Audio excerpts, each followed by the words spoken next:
जय श्री कृष्णा, श्री राधे राधे। तो आप सभी को सुबह की वेरी वेरी गुड मॉर्निंग। तो आज का दिन बहुत ही प्यारा है, सुबह बहुत ही अच्छी हुई है, मेरा मूड भी बहुत ही अच्छा है। जब हमारा मन खुश रहता है ना, तो दिन की शुरुआत भी बहुत अच्छी होती है। तो आज पूर्णिमा है, शाकंभरी पूर्णिमा। पर मॉर्निंग में मुझे याद नहीं था और मैंने मूली के पराठों की तैयारी कर ली थी, क्योंकि एक दिन पहले ही वेदांश और मेरी बात हो चुकी थी कि मूली के पराठे उसे टिफ़िन में ले जाने हैं। तो यहाँ पर मैंने मूली कद्दूकस कर ली थी, उसके बाद उसका जो रस था ना, मैंने उसे दबा के निकाल लिया था। फिर हरी मिर्ची डाली थी उसमें, थोड़ा सा मैंने हरी धनिया भी डाली थी। हरी धनिया के अलावा मैंने नमक, जीरा और जो भी थोड़े बहुत सूखे मसाले थे वो डाल दिए थे। ज़्यादा नहीं डाला था, क्योंकि ज़्यादा डाल दो ना तो फिर जो मूली का ओरिजिनल टेस्ट है ना, वो दब जाता है। तो मुझे वो टेस्ट दबने नहीं देना था, तो मैंने मूली थोड़ी कम मात्रा में डाली थी। तो वेदांश बाद में बोल रहा था, मम्मा मूली के पराठों में मूली तो दिख ही नहीं रही है। पर वो जल्दबाजी के चक्कर में मेरे को समझ में नहीं आया कि मैंने कम मूली की ली है। तो मैंने बोला नेक्स्ट टाइम जब भी बनाऊंगी तब मैं मूली की मात्रा एक्स्ट्रा कर दूंगी, इस बार एडजस्ट कर लो बेटा। एक कम मूली के भी खा के देख लो पराठे।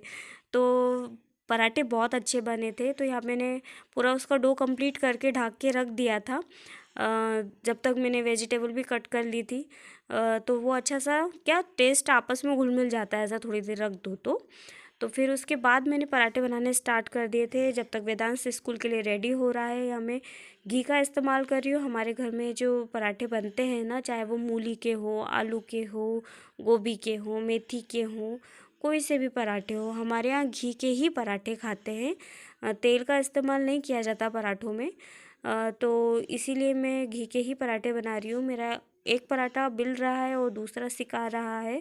तो यहाँ मैं घी लगा रही हूँ, और जितना ज़्यादा घी डालती हूँ ना, उतना ही ज़्यादा इसके जो फ्लेवर है ना, वो उभर के आते हैं, बहुत टेस्टी लगता है। तो यहाँ मेरा पराठा सिका रहा है। सिकाने के बाद मैं उसका टिफ़िन करूँगी पैक। पैक करने से पहले मैं उसे टेस्ट कराऊँगी कि उसे पसंद आता है कि नहीं। तो वेदांत से मेरा मन था कि मैं उसके लिए टमाटर की चटनी बनाऊं, पर उसने कहा नहीं, मेरे को मूली के पत्तों की सब्ज़ी चाहिए। पर मूली के पत्तों की सब्ज़ी शायद उतनी अच्छी नहीं लगती, इसलिए मैंने उसमें अपनी तरफ से पालक ऐड कर दी थी। तो यहाँ मैं सादी सिंपल बना रही हूँ, मूली के पत्तों और पालक की सब्जी। तो यहाँ मैंने सिंपल तरीके से फ्राई किया है, और बाद में फिर कटी हुई मैंने हरी सब्जियाँ डाल दी है। उसके बाद ये बहुत ही जल्दी बन गई थी, टाइम नहीं लगता हरी सब्जियों को बनने में। फिर मैंने कर दिया था टिफ़िन पैक, और यहाँ मीठे में रखा है 2 तिल्ली के लड्डू। और यहाँ टेस्ट करके वेदांश बता रहा है मुझे कि कैसा बने हैं पराठे, तो उसे बहुत पसंद आए। तो चलो, मुझे खुशी है इस बात की। वेदांश का टिफ़िन बनाने के बाद तो मैं पहले चीनू का दूध बनाती हूँ। तो मैंने दूध बना के चीनू को दे आई थी। उसके बाद मैं बना रही हूँ चाय। चीनू जब तक दूध पी रहा है, उसे उसके पापा पिला रहे हैं। मुझे अदरक वाली चाय बहुत पसंद है, और कड़क चाय हो तो उसका स्वाद ही अलग रहता है, बहुत ही पसंद है मुझे। और ठंड में तो चाय का मज़ा दुगना हो जाता है। तो चाय अगर ठंड में कोई मुझे ऑफ़र करता है ना, तो मैं ना बहुत कम बोलती हूँ। मुझे बहुत पसंद है गोल्डन टी।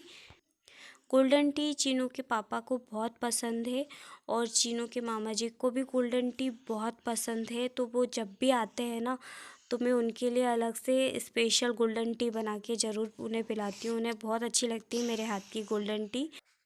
चाय की बात की जाए तो चाय हर मौसम में बहुत अच्छी लगती है। बारिश में भी चाय के मज़े कुछ और ही होते हैं, गर्मा गर्म चाय।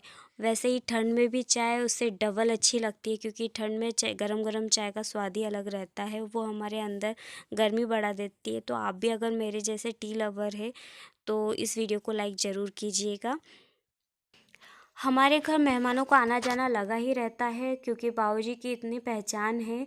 तो आए दिन कोई ना कोई मेहमान आते ही रहते। तो हमारे यहाँ ना दिन में 5 से 6 बार तो चाय आम तौर पे बन ही जाती है। तो चाय जिसे ना भी पसंद हो ना, तो पसंद आई जाती है। चाय पीने के बाद मैंने सभी काम कर लिए थे। गौ सेवा के बाद मेरा लंच बन रहा था। बाबूजी ने आज बोला था कि उन्हें चीले खाने हैं, तो यहाँ मैं पालक के चीले बना रही हूँ। चीले मेरे बन चुके हैं। थाली भी उनकी मैंने रेडी कर दी है। चीले के साथ मैंने बनाई थी यहाँ पर नारियल मूंगफली की चटनी। उसके साथ मैंने सॉस भी दिया था मीठी चटनी के लिए, वो चटपटी बनाई थी मैंने। भोजन कंप्लीट होने के बाद हम गए थे सरप्राइज़ देने मेरी दीदी के यहाँ। वहाँ मम्मी और पापा दोनों आए हुए हैं। तो चीनू ने सरप्राइज़ दिया नाना जी को, तो नाना जी खुशी के मारे वेलकम करने के लिए डांस ही करने लग गए। चीनू को देख के वो इतने खुश हो गए थे कि डांस करके उसका वेलकम किया है। और वो आश्चर्य से देख रहा था क्योंकि बहुत दिन हो गए थे नाना जी से मिले हुए। अब मेरी दीदी के 2 मिट्टू हैं, बहुत प्यारे मिट्टू हैं, वो दोनों वहीं थे। फिर नानी जी के पास गया चीनू। नानी जी को भी वो आश्चर्य से देख रहा था क्योंकि है ना बहुत दिनों के बाद देखा था। नानी जी के हाथ में तकलीफ़ है, तो हमने उनको सरप्राइज़ देने अचानक से पहुंच गए थे। नानी के हाथ में दर्द है, इसलिए वो एक हाथ से नहीं उठा पा रही थी। फिर भी उनको देख के उनके चेहरे पे एकदम खुशी, देख ही सक रहे होंगे आप कितने खुश हो गए वो चीनू को देख के, क्योंकि उनके हाथों में दर्द था ना, इसलिए वो उससे मिलने आ नहीं पा रहे थे। तो हम ही उनको सरप्राइज़ देने पहुंच गए। तो बहुत खुश हो गई थी मम्मी, तो बहुत ज़्यादा खुश हो गई थी। तो ये मेरी प्यारी मम्मी हैं। फिर मैंने भी उनको हग किया। अब कहते हैं ना जब नाती आ जाता है ना तो फिर वैल्यू कम हो जाती है। तो पहले उसको हग किया मम्मी ने, उसके बाद मुझे किया। उसके बाद चीनू और वेदू ने मस्ती करना चालू कर दिया। वो पैरोट के साथ खेल रहा था, पर मिट्टू के साथ खेलने में उसको डर भी लग रहा था। और कोई उसको खिला रहा था ना, तो उसे जेलसी भी हो रही थी, अरे मुझे भी खिलाना है, पर उसको वो खिला नहीं पा रहा था क्योंकि उसे डर लग रहा था कि वो काट लेगा। और वो काट भी सकते हैं क्योंकि वो तो पक्षी है, उसे भी डर लगता है। तो इस तरह से दोनों की नटखट सी मस्ती चल रही थी उनके यहाँ। टी पार्टी करी। टी पार्टी के बाद फिर यहाँ पर चीनू पढ़ाई कर रहा है और मैं उसे पढ़ा रही हूँ। इतने में दीदी ने बोला, अरे वो पढ़ाई तो कर रहा है पर कॉपी तो उल्टी पकड़ी हुई है उसने। तो फिर मैंने उसे टर्न करके पकड़ा A कि B वो कुछ C बोलने की D कोशिश भी कर रहा था। Z A B C D Z। वो सीधे जेड पे पहुंचेगा। A B C D photo देखी और शुरू हो गया। जेड है ना चीनू? पेन मुंह में नहीं रखते। ABCD पढ़ाई कर लो।